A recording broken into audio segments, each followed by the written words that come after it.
you think you know someone? Watch them when they don't know they're being watched. Not in the way that creeps in shadows, but in the moments they forget to perform. That's where truth escapes. In the glance that lingers too long, in the hesitation before a yes, in the way their body folds in silence. Most people spend years perfecting their mask. Few ever learn who they are without it. You won't find someone's truth in their words. You'll find it in what cracks through when they can't maintain the script. The shift in tone, the fidget of a hand, the pause that lasts a second too long. That pause, the one between the world pressing in and their reaction, that's where their soul lives. Not in what they choose, in what they can't help. And that's exactly where Nietzsche would look. He didn't care for social rituals, small talk, or forced niceties. He watched people like a surgeon dissects, not to hurt, but to reveal the structure underneath. Behavior, he said, is the body trying to save the soul from collapse. That collapse is what we all fear. So we build systems, personalities, habits, anything to keep the mask from slipping. But the more you hide, the more you forget there's something beneath it. Until the performance becomes the person, and that's when you get lost. But what if you could see through it? Not just in others, but in yourself. This isn't a game of guesswork or intuition. This is anatomy. The anatomy of the emotional reflex, the soul's last-ditch effort to stay intact. There are patterns, there are tells, and once you learn to see them, you can't unsee them. So here it is, 18 brutal truths that reveal who someone really is instantly. Nietzsche's guide, not softened, not filtered, just raw exposure. You might think this will help you read others. It will. But don't fool yourself. This isn't just a map of other people's fractures. This is a mirror, a loud, unblinking mirror. Because with each truth revealed, a part of your own mask will flicker. You'll remember moments you laughed too loudly to cover a tremor. Times you gave advice when you couldn't move in your own life. You'll see not just them, you'll see you, the one you've learned to avoid. And here's the catch. These truths don't offer comfort, they offer clarity. Clarity hurts before it frees. Still want to keep watching? Good, because once you enter this labyrinth, there's no going back. Let's begin. 1. Those who talk too much about themselves are desperate to control the narrative and are hiding shame. Talking too much isn't just noise, it's desperation disguised as presence. When someone dominates a conversation with stories about themselves, it's not just a craving for attention, it's a strategy to control how they're perceived. If they can shake the narrative, maybe they can bury the parts they still can't face. Shame, when unprocessed, learns to perform. And the person who constantly presents themselves doesn't want to be known. They want to be interpreted in the safest way possible. The subtle truth? This behavior doesn't come from arrogance. It comes from fear. Fear of rejection. Fear that the unfiltered version of them won't be enough. And the listener often plays along, nodding, smiling, pretending to care, but deep down sensing that something's missing. It feels like watching a film where all the actors are speaking at once, but none of them are telling the truth. You've met someone like this, or maybe you've been this person. But what happens when silence becomes the main character? When someone says nothing, what are they really hiding? Let's go deeper. Constant silence isn't always wisdom. Sometimes it's trauma that learned how to camouflage. Not all silence is peace. Some people go quiet because they were taught that speaking was dangerous. As children, they were punished for expressing pain, dismissed when they tried to be seen. So they grew up learning to disappear, not from wisdom, but from fear. Silence became safety. They mastered how to vanish while still being present, and the more the world praises their calm, the further they drift from their own voice. This kind of silence doesn't listen, it scans. It watches every face, weighs every word, rehearses every response, not out of strategy, but because survival became a performance. In a world where speaking can be punished, silence becomes a sanctuary. But here's the fracture. Those who silence themselves too often stop hearing themselves too. Behind that calm exterior, a buried scream festers, layered under years of containment. The real question is hard to face. How many people you admire for their self-control are actually just emotionally frozen? And what if the person who never speaks also never feels? But what about the one who's obsessed with being good? Always pleasing, always agreeable? Are they free? Let's go even deeper. 3. The obsession with being good reveals someone trained never to disappoint, and therefore easy to control. Some people aren't good because they chose to be. They're good because they were conditioned to be. From an early age, they learned that safety came through approval, and that approval came through obedience. So they became experts at pleasing. Always available, always agreeable, always smiling even when everything inside resisted. They weren't being themselves, they were being who they thought they needed to be. This form of goodness isn't kindness, it's tension. A constant self-monitoring. These individuals read the room before they enter it, anticipating everyone's needs but their own. They feel guilt when they rest, anxiety when they disagree, and rejection even when no one said a word. Because the real fear isn't conflict, it's disconnection. And this makes them easy to manage. You don't need to manipulate someone who already feels responsible for everyone's comfort. They'll adjust, apologize, and shrink on their own. Not because they're weak, but because they were never taught it was safe to exist fully. If this resonates with your experience, or if it brings clarity to someone you've observed, consider subscribing, like the video. It helps expand these conversations that too many people carry in silence. Now, let's talk about those who say they're authentic, but are still performing. 4. Those who brag about their authenticity have often created a new persona to escape the old one. Authenticity doesn't announce itself. It exists, quietly, securely. The louder someone proclaims how real they are, the more likely it is they're trying to convince themselves. Often this isn't self-expression, it's reinvention. Not the kind that integrates the past, but the kind that flees from it.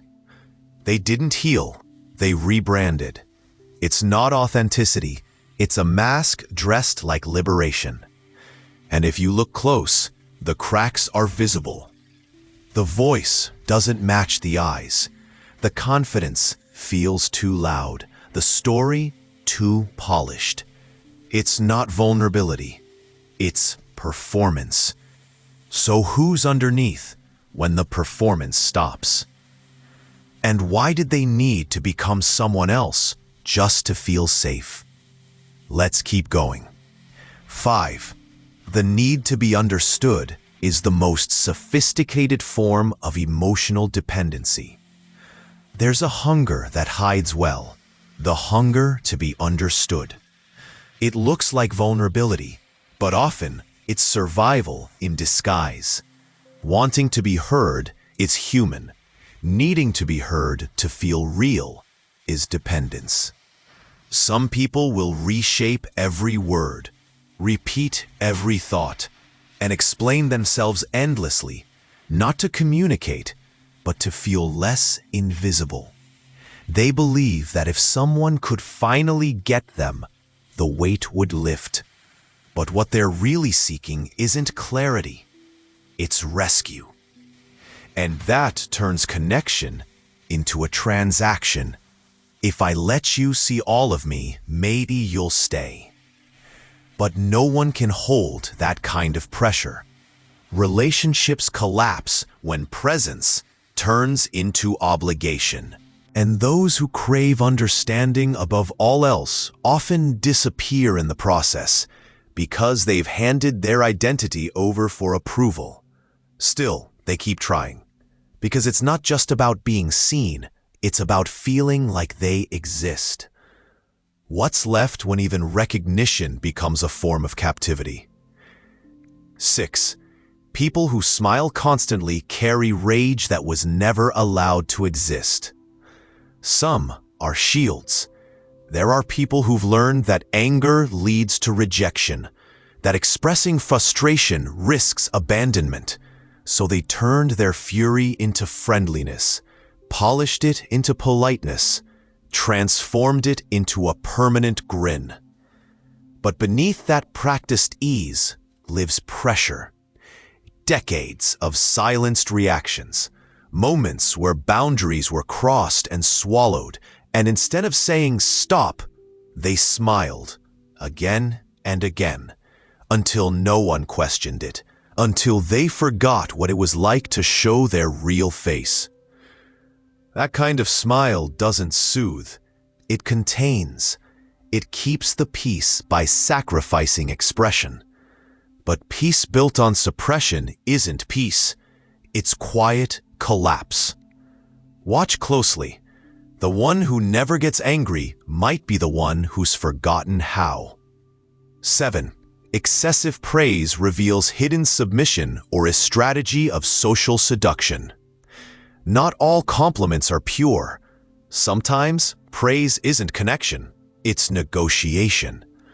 When someone flatters constantly, it's often not about you, it's about safety. Some people learn early that admiration is a way to earn protection, that if they elevate others, they'll avoid conflict. It's not affection, it's defense. Other times, it's strategy, social seduction, a calculated charm to gain access, influence, or approval. The words are smooth, but the intention isn't clean. They aren't building trust, they're buying it. You'll notice it in how fast they shift tones, how easily they adapt their admiration. It's not real resonance. It's survival through agreement. And the cost? Authenticity. Because when every interaction becomes a performance, nobody shows up for real. When praise becomes currency, truth goes bankrupt. 8. The one who's always apologizing carries inherited guilt and a silent fear of punishment. "I'm sorry" can become a reflex, a habit picked up in homes where mistakes weren't corrected, they were punished. Some people grew up learning that the safest way to exist was to shrink, to preemptively soften their presence, to apologize before even being accused. Over time, guilt stopped being an emotion, it became an identity. These people feel responsible for everything, even for things that aren't theirs. They carry the emotional weight of rooms, the discomfort of others, the silence after conflict. Not because they caused it, but because they fear the consequence of being blamed. And it runs deep. This kind of apology isn't about humility, it's about anticipation, about bracing for rejection before it happens. They're not asking for forgiveness, they're begging not to be abandoned. Look at the pattern. It's not about what they did, it's about who they were trained to believe they are. 9. The person who explains everything fears rejection in silence and doesn't trust their own presence. There's a specific kind of over-explainer, the one who can't stop justifying themselves. They break down every decision, narrate every move, wrap every sentence in disclaimers. It's not to be clear, it's to be accepted. Somewhere along the line, silence became dangerous. When nothing was said, punishment came, or worse, indifference. So now they fill the space, not with power, but with protection. Every explanation is a defense against the possibility that who they are, unadorned, won't be enough. This isn't communication, it's compensation. And the tragedy? The more they explain, the less seen they feel. Because they're not showing themselves, they're showing a version built to be palatable. They don't fear being misunderstood.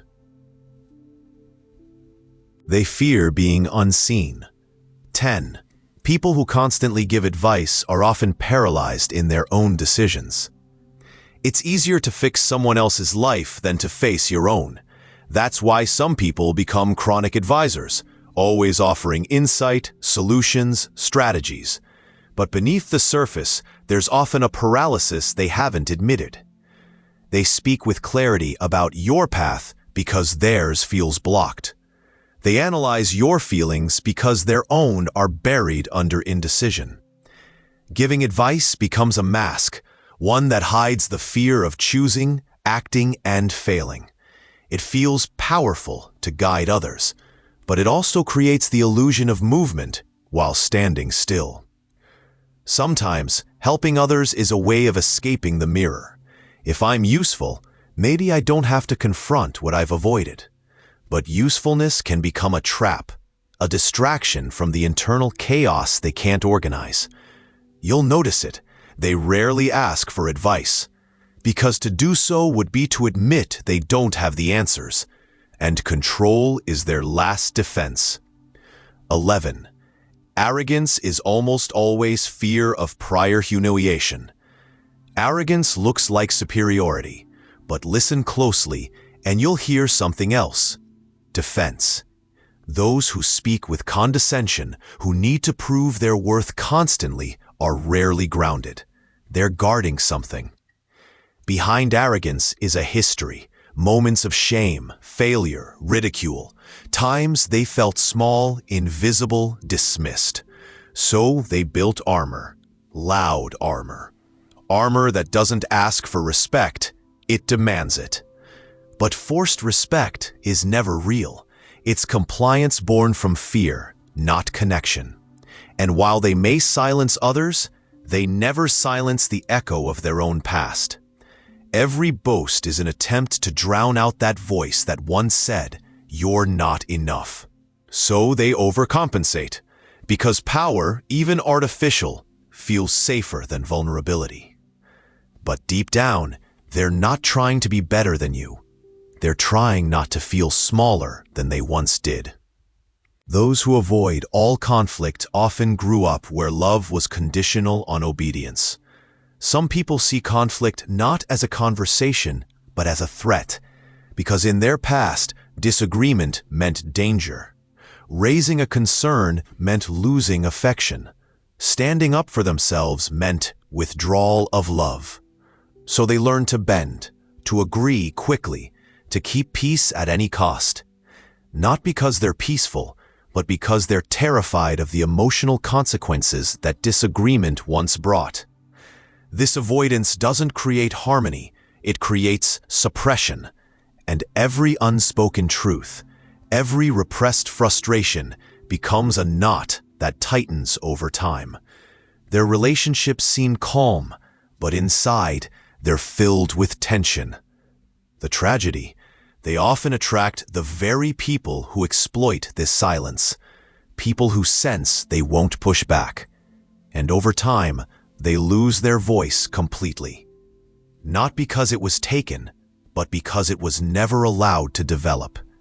And what remains is obedience masquerading as emotional maturity. 13.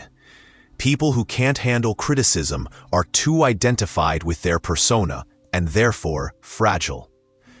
Criticism doesn't just hurt when it's harsh, it hurts most when it touches identity. People who fused themselves with their image can't afford cracks. Any feedback feels like an attack because they aren't protecting behavior, they're protecting survival. Their persona, the version they curated for safety, is now who they believe they are. So when someone questions it, it's not an invitation to reflect, it's a threat of collapse. The ego rushes to defend, not because of pride, but because of fear. This isn't strength, it's fragility with a loud voice. True self-worth allows for error, for evolution, but a persona can't evolve. It can only maintain itself. That's why feedback becomes unbearable. Because if the image fails, they fear they disappear with it. So they cling, deflect, dismiss.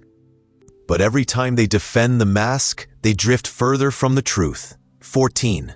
Excessive drama hides a desperation to be validated, even through suffering. Some people never learned how to ask for love, so they started performing pain. Not because they want to manipulate, but because somewhere in the past, pain was the only time someone paid attention. So now, the chaos isn't random. It's a pattern, an emotional flare, a message. See me, feel me, don't ignore me. And even when the conflict is over, they don't feel relief. Because the goal wasn't resolution, it was recognition. The drama isn't about the issue, it's about being noticed. Behind every outburst is a longing, a wound that never found language, so it found volume. But being heard through suffering is a dangerous habit. Because if pain becomes the only way to feel seen, peace starts to feel like abandonment. 15. The one who laughs at everything often uses humor as protection against collapse. Humor can be healing, but not always. Some people joke so they don't shatter. They laugh not because they're free, but because silence is too loud and truth is too sharp. They're the life of the party, the one who always finds a punchline. But look closer, and you'll notice the timing is off. The laughter arrives too fast, stays too long, masks too much. This isn't lightness, it's camouflage. Because somewhere along the way, they learned that honesty wasn't safe. That saying what they really feel would ruin the room or cost them connection. So instead of being real, they became funny. And while everyone laughs, no one sees the ache. They became experts at deflection. Because if you're laughing, you're not asking. And if you're not asking, they don't have to explain the sadness they can't name. It's easier to be entertaining than to be exposed. 16. The one who watches everyone but reveals nothing has already survived relational trauma. There's a kind of observer who's always present but never exposed. They ask questions, they remember details, they seem deeply connected, yet you leave realizing you know nothing about them. That's not coincidence, that's protection. These people didn't become private by preference, they became private by necessity.